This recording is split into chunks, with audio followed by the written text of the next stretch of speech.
fe'l shakllarini aniqlang deyapti. Demak, 3 ta gapdan fe'llarni topib olamiz. Birinchi gapda kim barcha qonunlarni o'rganishni xohlasa, uning qonunlarini buzishga vaqti bo'lmaydi. Demak, bu yerda fe'llarimiz o'rganishni xohlasa, buzishga vaqti bo'lmaydi degan 4 ta fe'limiz bor. Ikkinchi gapda qalb oynasining sof bo'lishi xunukdan go'zalni ajrata olishi uchun kerak. Demak, sof bo'lishi va ajrata olishi uchun kerak degan 2 ta fe'limiz bor. Uchinchi gapda odamlar senga moslashishini talab qilish kechirib bo'lmas ahmoqlik. Demak, moslashishini talab qilish kechirib bo'lmas degan so'zlarimiz fe'llar ekan.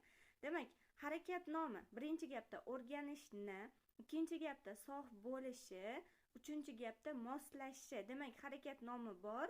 Bu degani A bilan S javob chiqib ketadi. A bilan S javob chiqib ketgandan keyin qo'shma fe'lga, sof fe'lga qarashimizning hojati yo'q. Faqat 4 bilan 5 ga, ya'ni orttirma nisbatdagi fe'lga va o'timli fe'lga qarashimiz kerak.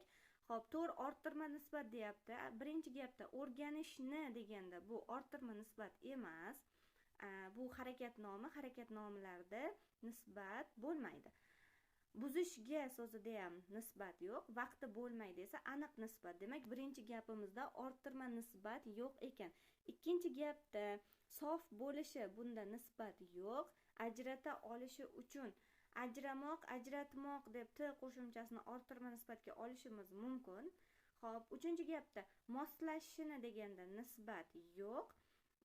Talab qilish degan so'zda ham nisbat yo'q, kechirib bo'lmasda ham nisbat yo'q. Demak, 4-chi orttirma nisbatdagi fe'l degan birligimiz xato ekan. Demak, 4 ham chiqib ketdi. Bizda o'z-o'zidan B javob qoldi. Endi B javobni isbotlaymiz. O'timli fe'l.